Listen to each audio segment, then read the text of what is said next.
There was a murderer on Dr. Phil, and I don't know why more people aren't talking about this case. I'm gonna warn you guys right now, if you get disturbed easily, I'd stop watching because this case gets very disturbing. First, I'm going to tell you about the case itself, and then we're going to get into the astrology of it. And you already know that 18 and 22 degrees have something to do with it. This beautiful boy is Dylan Redwine. He was born on February 6, 1999, and he would be described by his friends as very outgoing, funny, loved to talk back and forth via text. He was an Aquarius with a Libra moon. Dylan's father was the last person to see Dylan alive, and the mother automatically thought that he had something to do with it. So much so that she made him go on the Dr. Phil show. There's so many sick, demented, twisted turns that this story takes, so in this video, I'm going to talk about what he said happened that day. But first, a quick reminder, he is a sick, twisted fuck. And you will see why later. Dylan's parents are divorced, and it was court ordered that on November 17th, Dylan had to fly to go see his father for Thanksgiving. His flight actually got canceled though, and so he flew on November 18th. Dylan's father said that Dylan arrived in Durango, Colorado at around 5:56 p.m., and this is the security footage found from the airport.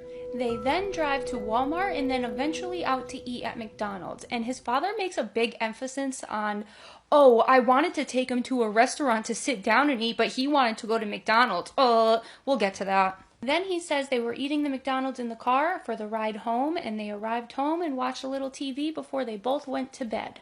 By the way, I just want to add in here, this dude lives on a 22-mile stretch of nothing at the end of a dead-end street. So they are in the middle of nowhere. Then he says he wakes up at like 7 o'clock in the morning because he has to go to his job to get some payroll thing. So he tries to wake Dylan up to ask him if he wants to go with him for the ride. And he said that Dylan didn't want to go, he wanted to sleep in. And then his dad leaves the house at 7:30. And that would be the last time he ever sees his child.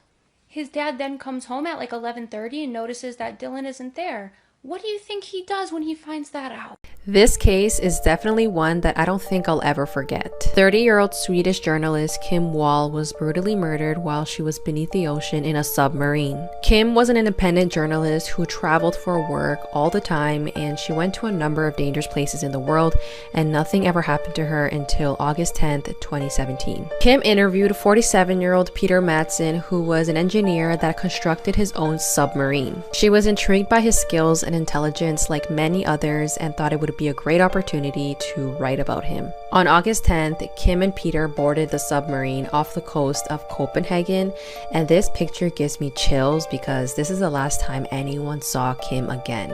Kim and her boyfriend sent a few texts back and forth until Kim stopped responding, so he reported her missing that night. At this point, no one had heard from Kim and Peter for hours, so people thought that something terrible had happened to them. The next day, Peter's submarine finally returned to the harbor, and this is Peter coming out. And do you see the blood on his nose? Well, he came out and Kim was not with him. Peter had told police that he dropped Kim off somewhere nearby in the middle of the night, but after they checked surveillance footage, they realized that he was lying.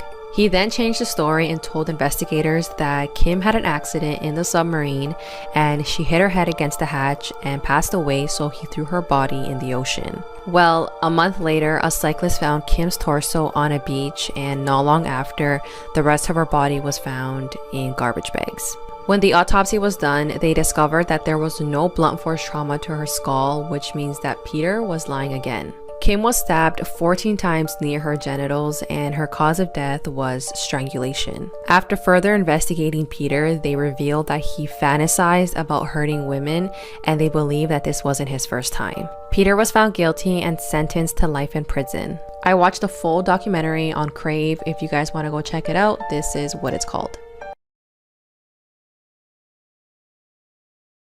This couple went missing after getting into an argument with their landlord, but during the investigation, he disappeared too. Camden Sylvia and Michael Sullivan lived in a large $300 a month rent-stabilized loft at 76 Pearl Street in Lower Manhattan, New York. Camden worked at a real estate office, and Michael was an actor who worked at an art gallery. Their landlord was Robert Rodriguez, who owned the apartment building as well as a locksmith shop on the ground floor. The couple often argued with Robert over the lack of heat in their apartment. In November of 1997, Robert was having financial problems and was going to increase rent for all of his tenants that would have equaled 10 times the amount Camden and Michael were paying. Robert threatened to completely turn off the heat if the couple didn't agree to the rent increase. So on November 7th, 1997, the couple gave Robert a petition to withhold rent if he went through with his threats that was signed by other tenants. And that evening, Camden and Michael went out for a quick jog, but they were never seen again. A few days went by, and when Camden's mom hadn't heard from her, she went to the apartment. She didn't have a key, but she was let in by a neighbor. Their apartment looked normal, their wallets and passports were there, but the only thing that was missing was the couple's running shoes and one set of keys. It looked like they had planned to be right back. Camden's mom reported this to the police, who immediately started an investigation. Police tried to get Robert to give them the keys to the building so that they could search the basement and other areas of the building for the couple, but Robert was gone. He seemingly vanished for 10 whole days, and when he finally returned, he lawyered up and refused to cooperate with investigators. He also initially refused to let authorities search his large property in upstate Orange County, New York. From what I read, they later searched by helicopter, but apparently couldn't see anything. Authorities searched what they could, but they found no trace of the couple. But then, out of nowhere, Robert sold the apartment building. Police heavily searched the building, bringing in cadaver dogs and even tearing up the floors, but they still didn't find anything. But during the investigation into Robert, authorities found that he was using a dead man's identity to commit fraud. He was arrested on tax fraud charges and pleaded guilty to larceny, and he actually spent almost 6 years in prison until he was released in 2004. Adding to this, an associate of Robert's named David King, who was also a co-defendant in a lawsuit with him, mysteriously vanished after getting into a heated argument with Robert back in 1991. David has also never been found.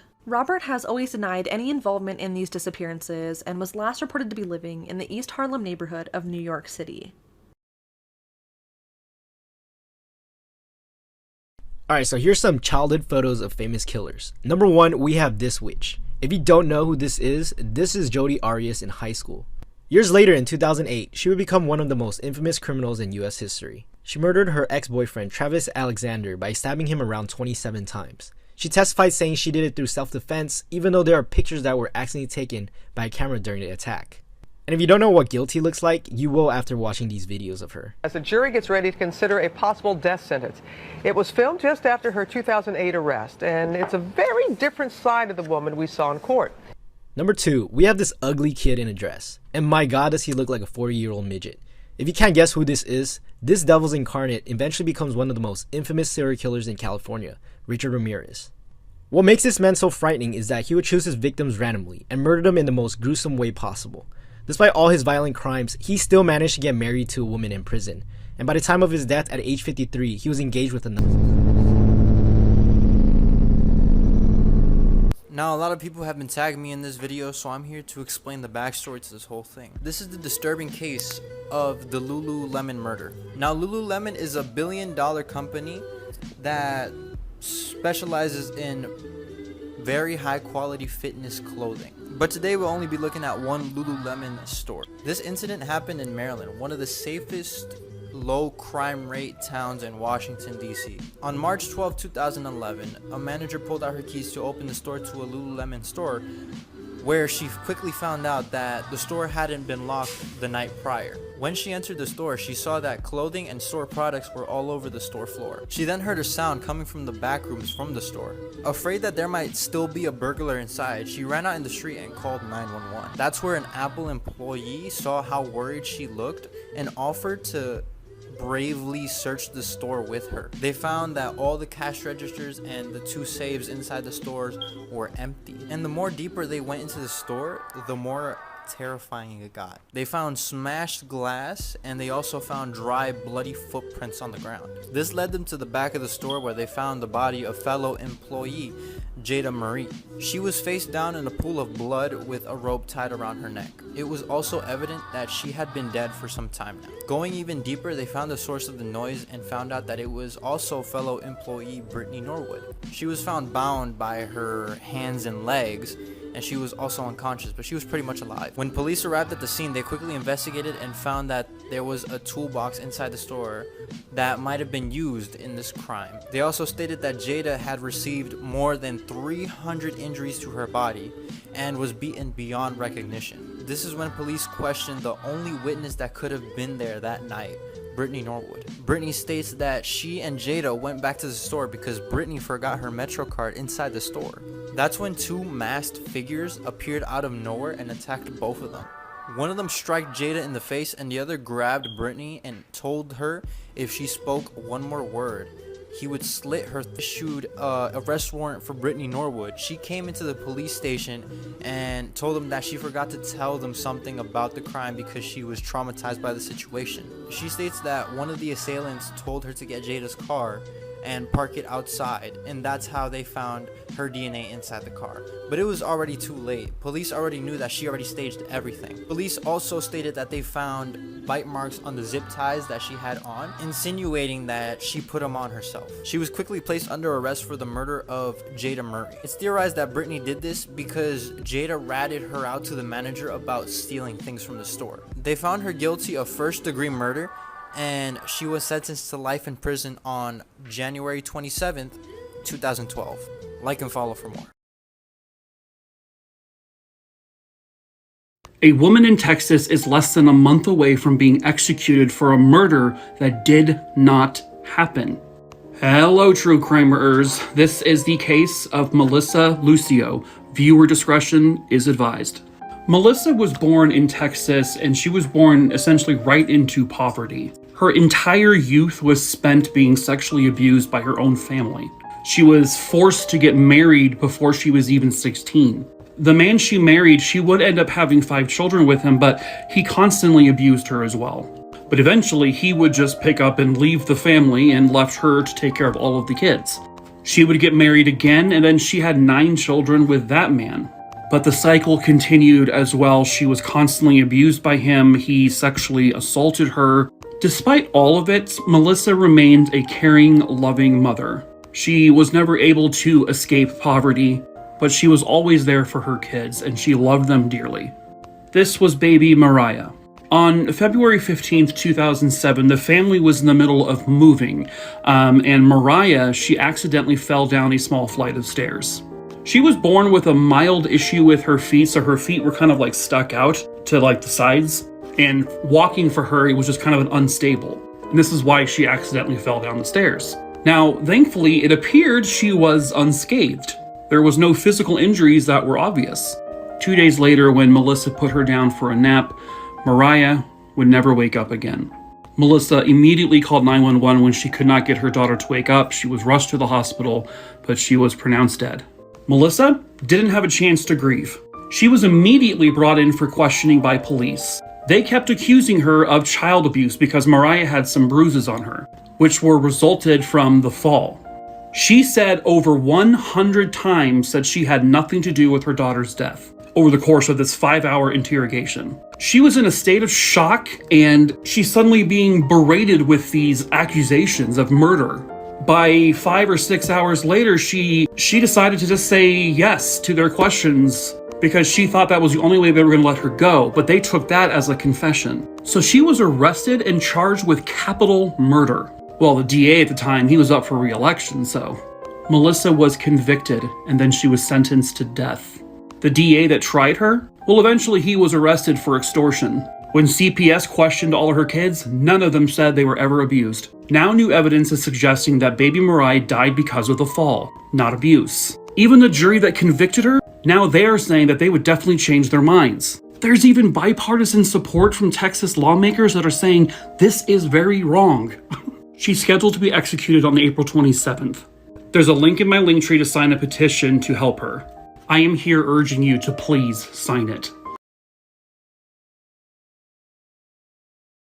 An Indiana man is facing 650 years in prison for a series of crimes he committed decades ago. From 1982 to 1985, Stephen Hessler committed a series of rapes, robberies, assaults, and home invasions. He'd break in wearing a mask and then bind and torture them. In one case, Hessler pistol-whipped a man so many times he was put into a coma for months. The attack stopped in the late 80s once he was finally convicted of rape. DNA from that case would be used to convict him. Hessler was released in 1999. In August of 2020, police raided his home, found about 30 pairs of women's underwear, as well as handcuffs and ski masks used in the assaults. Police also found photos from one of the attacks. Let's talk about what happened to 4-week-old Brian Dos Santos Gomez. Brian was born on November 3rd, 2006.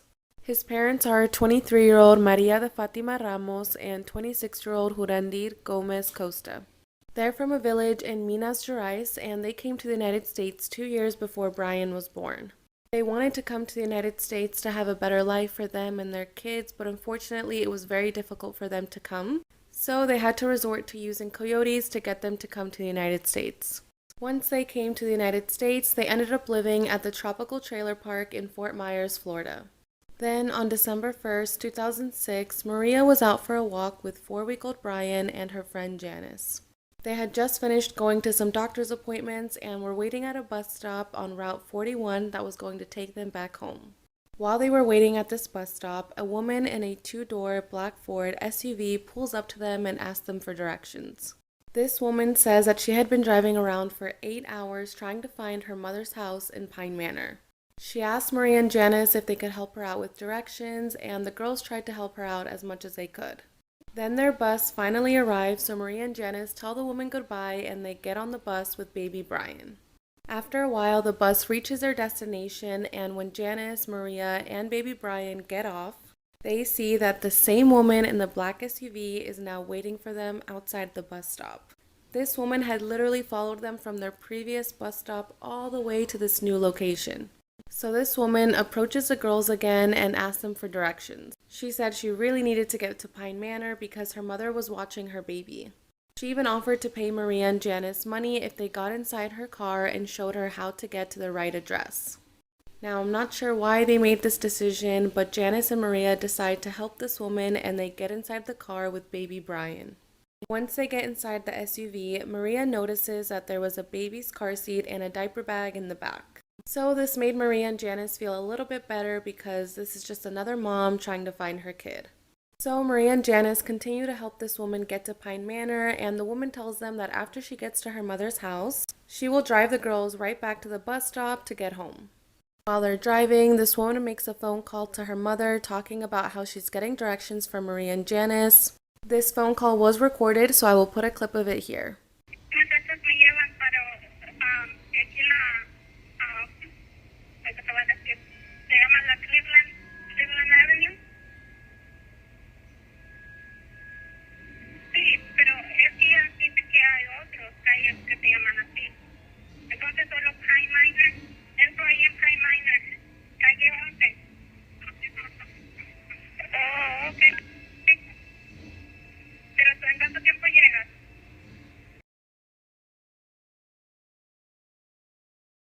This is part 2 on what happened to 4-week-old Brian Dos Santos Gomez. Pero tú en cuánto tiempo llegas? Porque tengo que regresar a las muchachas. Ok. Yo te llamo para atrás, ok? Bye-bye. Okay. So, as you can tell, everything about this phone call sounds normal. She's asking her mom for directions, asking her how long she's going to get there, and then telling her she has to drop Maria and Janice off when she arrives. So eventually Maria and Janice get this woman to her destination. Now they're thinking that they're going to get dropped back off at the bus stop, but that's not what happens. Instead, this woman pulls out a knife and points it towards baby Brian. She then demands $500 and tells him that she's going to Tampa, Florida, but that they can't tell anyone or they will hurt their family. Then she dropped Maria and Janice off at a roadside, and while Maria was getting out of the car, she reached for baby Brian. As she was reaching for her baby, this woman tells Maria that she needs to leave her baby behind. This woman was still holding a knife towards Brian, so Maria and Janice complied and they left Brian in the car. Then this woman told Maria and Janice that they needed to wait 10 minutes before calling the police. Then this woman drove away with baby Brian still in the car. Since then, Brian nor this woman have ever been seen again. Maria and Janice immediately call the police and they put out an Amber Alert for Brian Dos Santos Gomez. This is a description that they gave of the woman. She was a Hispanic female between 28 and 30 years old. She was heavyset and around 5'4" with straight black hair, which was partially pinned up in a bun. She was wearing blue jeans and a black blouse and spoke Spanish.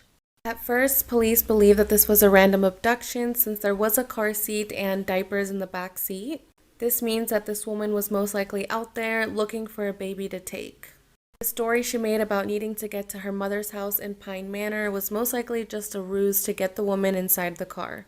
Police were rolling with this idea for a while until they found out the immigration status of Maria and Jurandir. When they found out that they had crossed through coyotes, they started to believe that maybe Brian was taken in retaliation of the coyotes. Maybe Maria and Jurandir had missed a couple of payments, and this is what the coyotes did to get back. However, the coyotes came forward and they said that they don't take children as retaliation and that they had nothing to do with Brian's disappearance. Then another woman came forward and said that she had also been approached by the same woman in the same black SUV that day. She was walking with her grandchild and the woman asked for directions. She didn't get in the car or give her any directions, but it could be the same woman. Now police believe that maybe it's a woman that had recently miscarried and wanted to raise a child as her own. Here is an age-progressed photo of Brian, and we hope that one day when he applies for a driver's license or an apartment, he will find his true identity. I hope that Brian will be found soon. What up though, it's your girl and we are back with Killer Cases with the Crystal Pusher, and today we will be talking about the story of Katie Key. Katie Key was a high school senior back in 2007. She was 17 years old and lived in Afton, Tennessee with her mother Tammy and her stepfather Sam. She was very well liked, known to be very outgoing, responsible. She had a job after school working at a clothing store and just really had things together and was looking forward to graduation. Katie's parents, her mother and stepfather, worked overnight at a factory, so she would often be home alone, but she would invite her best friend Janita over for sleepovers just to keep her company. You know, they do typical teenage things you do with your friends, like gossip and watch movies, and of course they would talk about their men, or boys. And around September of 2006, Katie would tell Janita that she met a guy that she was starting to date, but he was several years older than her, so she was afraid to tell her parents about it. But she said that he was really nice and she really liked him. He even gave her a new phone for her to just be able to talk to him. Janita thought that was weird, but she was happy that her friend was happy. So the guy's name was Jason McCamey. And a few days before Christmas, Katie and Janita are putting together a Christmas party for their friends. And Jason finds out that Katie's ex-boyfriend is going to be there. And he flips the fuck out. He was yelling at her and even threatened one of her friends. So she decided that that behavior was starting to scare her and she wanted to break things off. So one night she is hanging out with her parents, like watching TV in the living room, when the phone that Jason bought her starts to just go off. And her mom's looking over like, what's going on? Katie tries to blow it off, but her mother notices that's not the phone that she knows her to own, so she keeps asking questions. So Katie finally fesses up. She tells her mom that a guy she's been dating gave her the phone, but she recently told him that she doesn't want anything to do with him, but he won't stop texting and calling her. The phone rings again, so Tammy demands the phone from Katie, and she answers it, and of course it is Jason on the other line, and he's basically like, yeah, I know who you are, let me talk to Katie. Tammy tells him no, of course, and says that he needs to leave her daughter alone. And he tells her that if they want a piece of him, he's standing right outside in their barn. So her stepdad at first wants to go out there with a shotgun, but Tammy talks him out of it, and they end up calling the police. Police arrive and they search the entire property, including the little barn out back, and they don't find Jason anywhere. But now everyone is nervous, and they have every right to be. Watch part 2 to find out why. Part 2. So the next morning, Katie receives a text from Jason saying, "It was really cold sleeping in your barn last night." Boy. So her stepfather goes to check the barn, and of course they find some things that he left behind, like a couple beer bottles. And at that point, he decides to install motion detector lights all around the property. Then one day, Tammy receives a text to her phone from a random number, and it's a picture message. Now, it's 2007, so she had the type of phone where she had to plug it into a computer to be able to view the image. So Katie actually helps her do that so that they can see whatever this random picture is. Once they plug it up, it ends up being a nude photo of Katie sent from Jason. So at this point, Tammy decides to go to the police. The sheriff talks to Katie and she tells him about the entire relationship, that he became possessive and jealous and she wanted to cut things off, but after that he began to harass her. This is also when police and Tammy find out that Jason is 29 years old. Oh, it broke. I fixed it. 29. She's 17. But they do all come up with a plan to keep Katie safe. Basically, she's never allowed to be alone. They take her to school, they take her to work, and they figure out just ways to keep her not by herself. And police search for Jason, but they can't find him anywhere. It's like he disappeared off the face of the earth. Some friends will say that he went to New York, but like I said, they couldn't find him anywhere. No like records of cars being used or anything like that. So it seems like the harassment has finally stopped. And on January 15th of 2007, Tammy and Sam both had to work at the factory, and Katie had to work that day too. Katie insisted that she would be okay and she could drive herself to work, and reluctantly her parents allowed her to. That night when she gets home, she locks everything up, calls her mom to confirm that the house was locked up, and lets her know that she's probably going to bed soon. Not long after that, Katie would call Sam telling him that she heard someone trying to get into the house.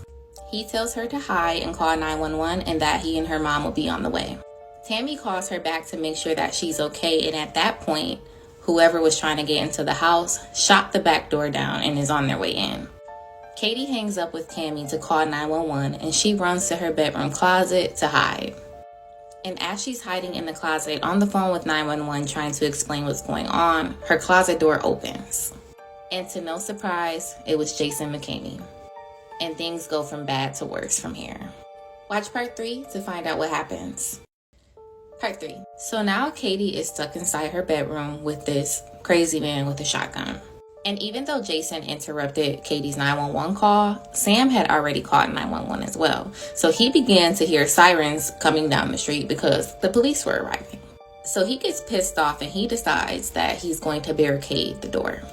So now this is a hostage situation.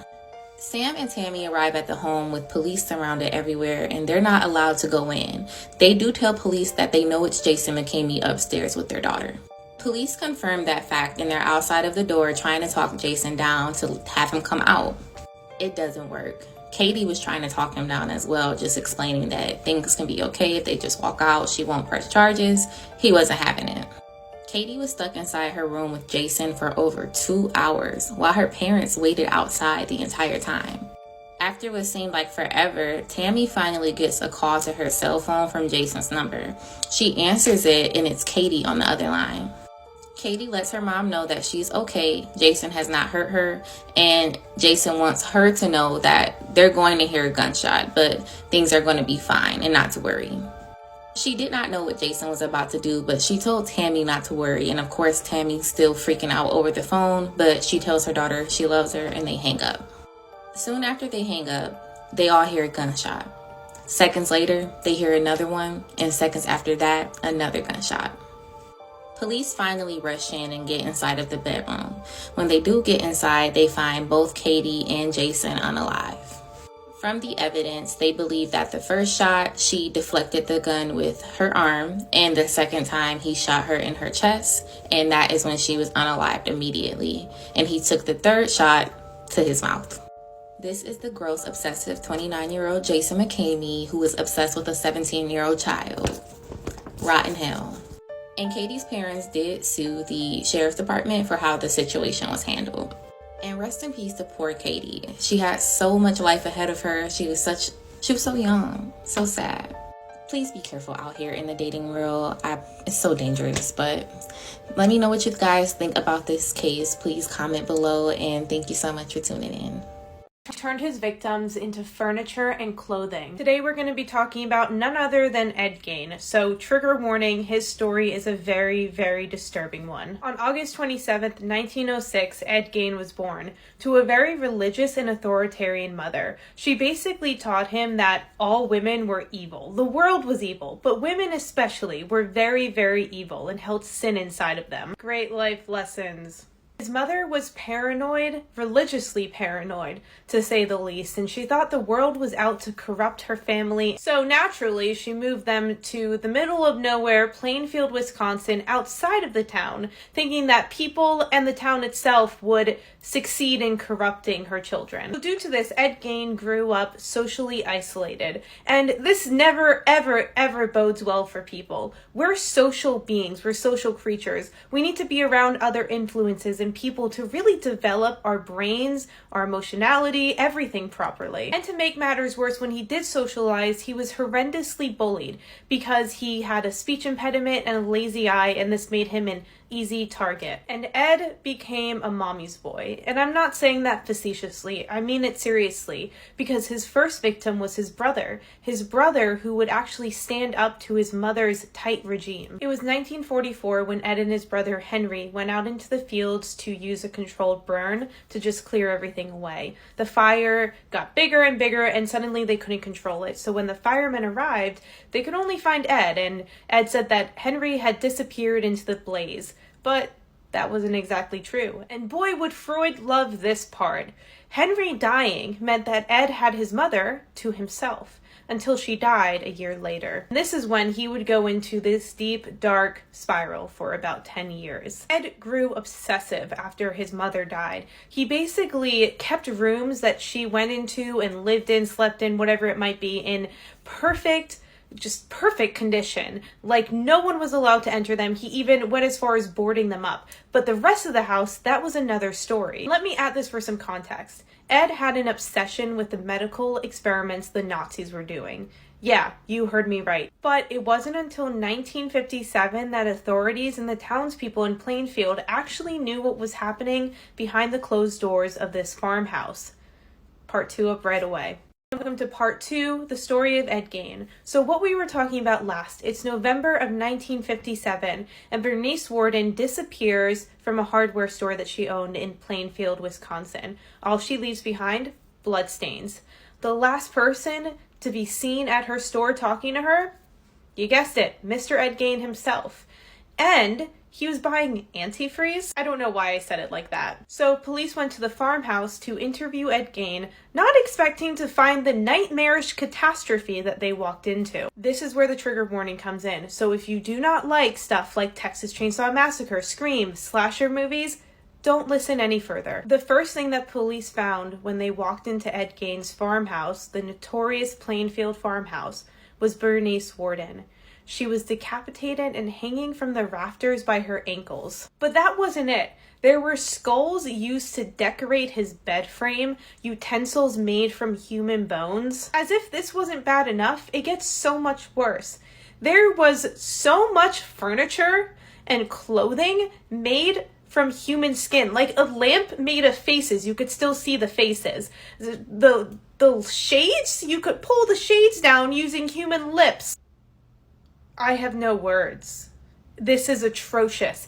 And the list goes on and on and on. And if you guys want a more descriptive list, go to Google or go to my Instagram and wait for the announcement coming here. So Ed admitted everything to the police and said that most of these furniture and belonging things made from him was from the graveyard. He would dig up people and turn them into things after he started visiting it when his mother died. But possibly the worst part of all was the human skin suit, the woman suit he made, so that he could crawl inside of it and become his mother. Does anyone got Freud on speed dial? Ed Gain was then arrested but deemed not fit due to mental insanity, diagnosed with schizophrenia, and put into a state hospital, and the farmhouse mysteriously burned to the ground. The end? It took them 10 years to actually bring him back to court and retry him for the murder of Bernice Warden. And that was the only person that he murdered that he was tried for. There were various other people, and they were like, it's a waste of state money. Is anyone home? What? It's a waste of state money? Anyways, I know I keep saying this, but this announcement, it really is coming very soon, and you guys are going to want to hear it on Instagram. So follow me here for more, and let's talk about it in the comments. Kaylee Marie Anthony was born on August 9, 2005 in Orlando, Florida.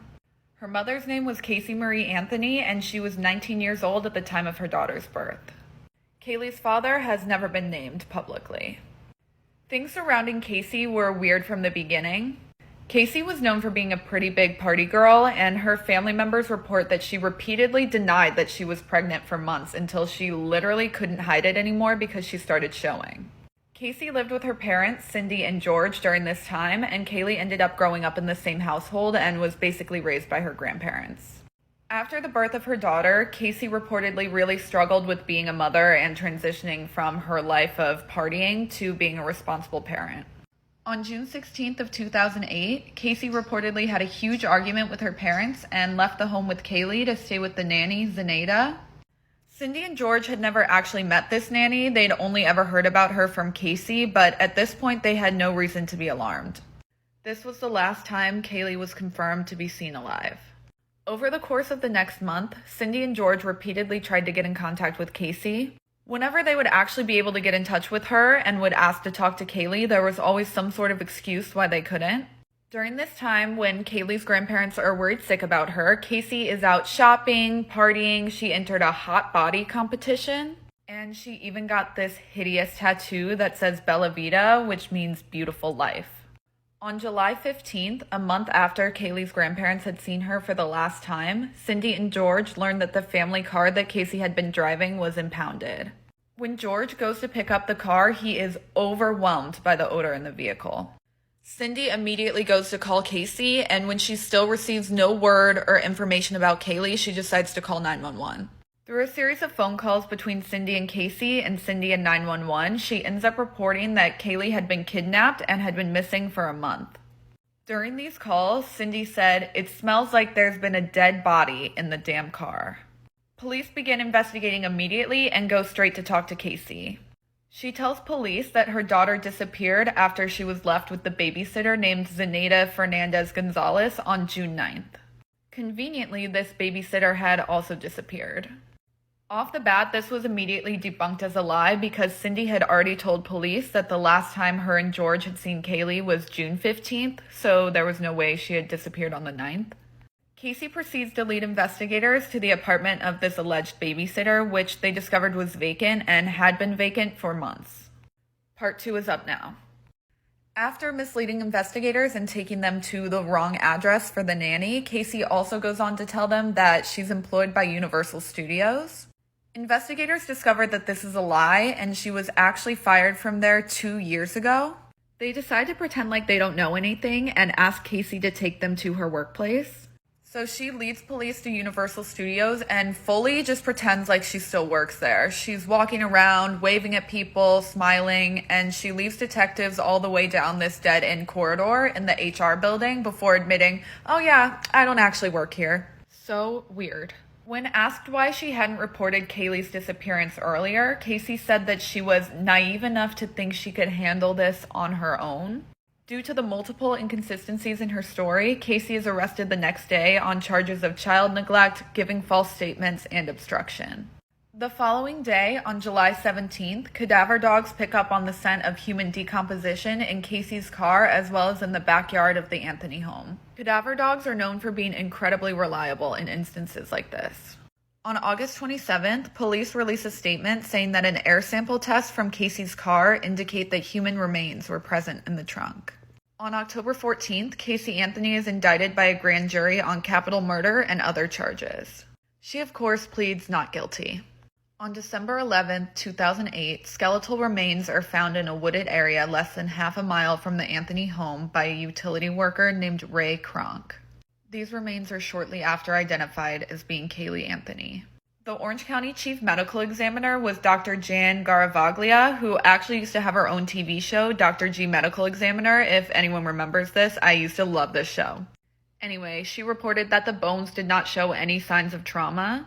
Duct tape was also found taped around Kaylee's nose, mouth, and jaw, but due to the advanced state of decomposition, investigators were unable to pinpoint the exact cause or date of Kaylee's death. Kaylee's death was ultimately ruled a homicide of undetermined means. Her body was found in one of those tall collapsible laundry bags, and the matching bag was found at the Anthony residence. The trial against Casey Anthony does not begin until May of 2011.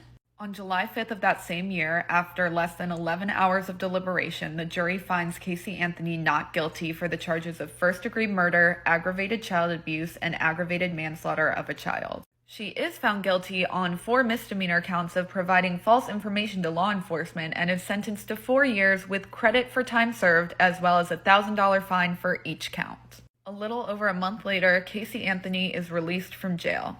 In September of 2011, a judge rules that Casey Anthony owes authorities more than $217,000 for the cost of investigating Kaylee's disappearance, so she files for bankruptcy. Okay, so now let's get into some theories of what actually happened to Kaylee Anthony. The basic theory presented to the courtroom by Casey's defense attorney was that Kaylee accidentally drowned in the family swimming pool, and Casey's father, George, found her body and ended up telling Casey that he would take care of it and then just took Kaylee away. This would mean that instead of calling 911 and trying to resuscitate Kaylee after finding her in the pool, they instead decided to wrap her face in duct tape, double bag her body, and throw her in the woods. This also contradicts the evidence that human remains were in the trunk if the body was immediately disposed of by George. The defense also claimed that the utility worker who found Kaylee's body was actually the one who planted it in the woods. And this literally makes no sense because Ray Kronk had no association or connection to the Anthony family or to Kaylee, and how would he have gotten her body after she drowned? Like, none of it makes any sense. And while they're on a roll here, the defense also claimed that Casey had been molested by her father, and that's why she had a habit of lying and covering things up. No witnesses and no evidence were ever presented to the court in support of these claims of abuse, and of course, George denies both accusations. On the other hand, the theory presented by the prosecutor was that Casey wasn't ready to be a mother and felt that the only way she would be able to achieve her freedom again would be to sacrifice her child. I of course have to mention the Zanny the Nanny theory. So some people believe that Zanny the Nanny was Casey's code word for Xanax, and that when she would say Zanny was taking care of Kaylee, it really meant that Casey had given her daughter Xanax so she would be sedated. The theory would go on to reason that one day Casey gave Kaylee too much Xanax and it ultimately ended up killing her. There was also evidence of chloroform being found at the crime scene, so it's theorized that Kaylee may have been killed using chloroform. This is backed up by the fact that someone had searched chloroform and how to make chloroform on the Anthony family computer, which Casey of course denies searching herself. And I actually found that during the trial, Casey's mother Cindy said that she was the one who searched that, but I'm not sure if I believe it.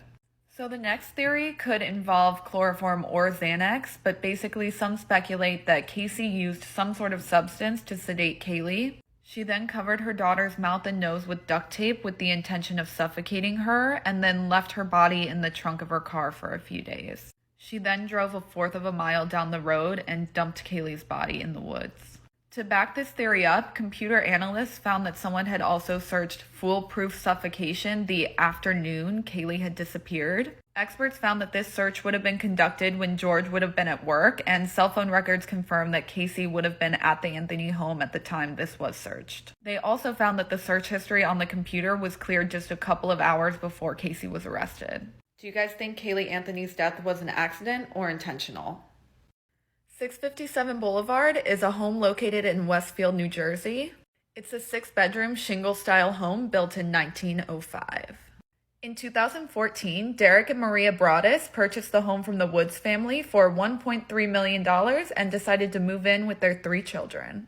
Within 2 days of closing on the property, before the house was even publicly listed as sold, they received a mysterious letter. I read so many articles but couldn't find the full letters anywhere, plus they're kind of long, so I'm just going to give you the highlights. The first letter was addressed to the new owner and was typed out.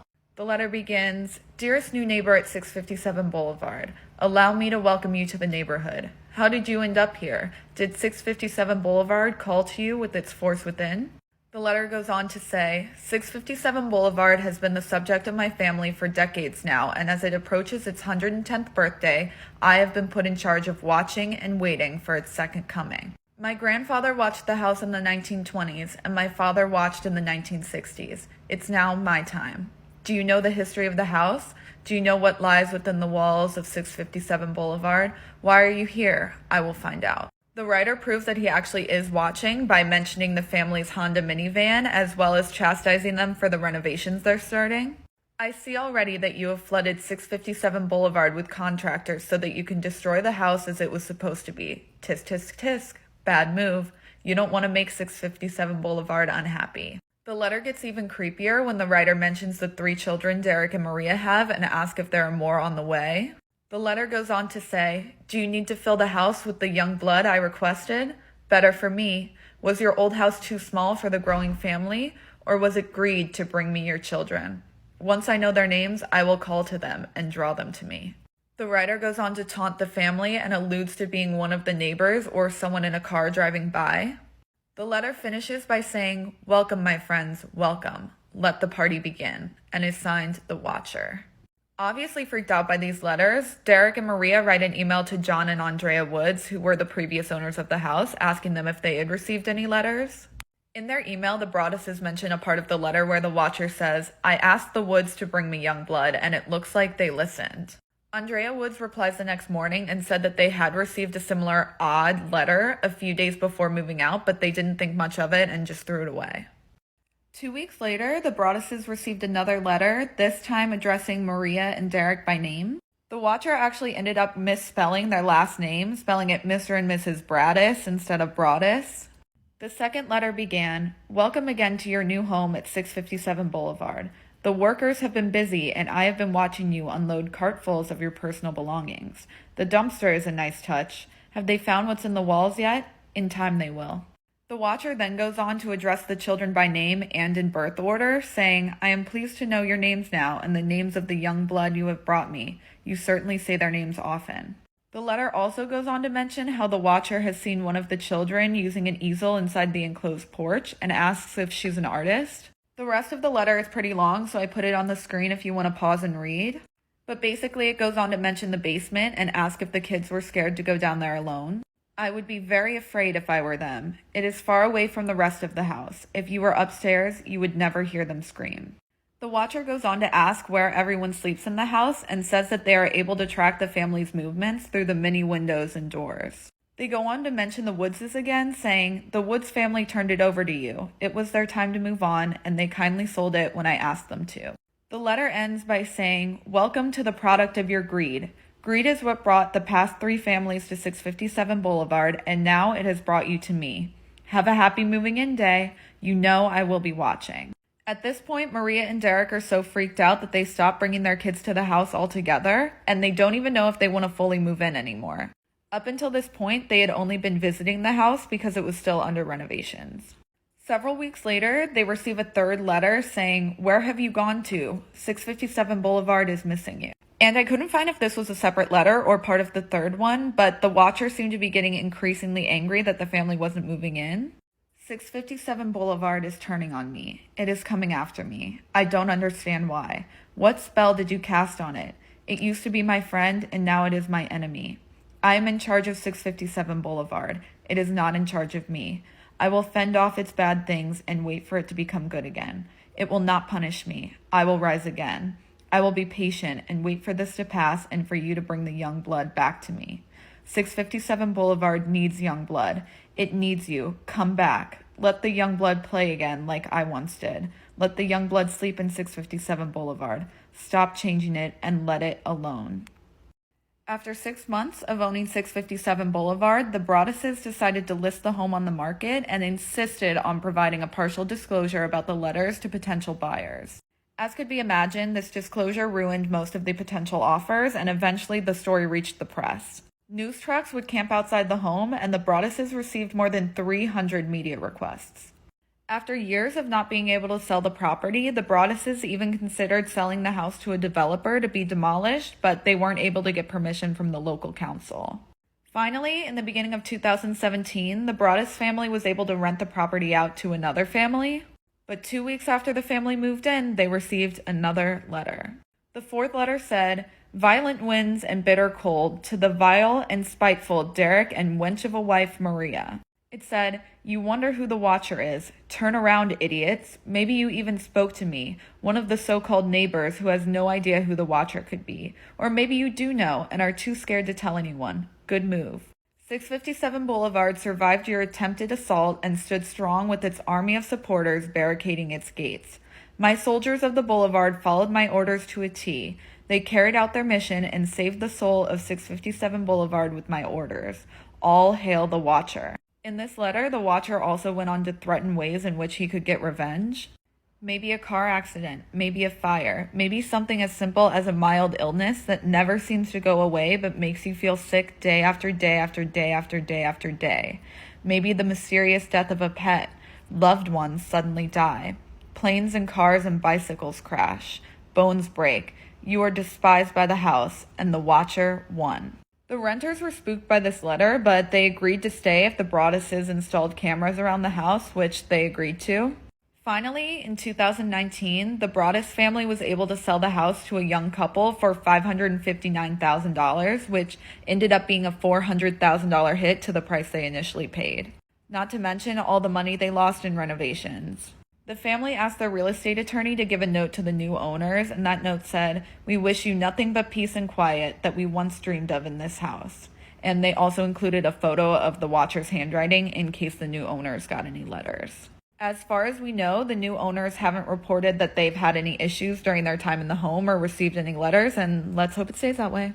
Serial killer that believed he was a vampire and drank the blood of his victims? Yeah, we're talking about Richard Chase, as in the vampire of Sacramento, because I'm in Sacramento right now, so why the fuck not? Chase was born on May 23rd of 1950 to a very abusive family, and it was apparent from a very young age that he had a bad mental illness, but his parents didn't care. They still abused him and his sister.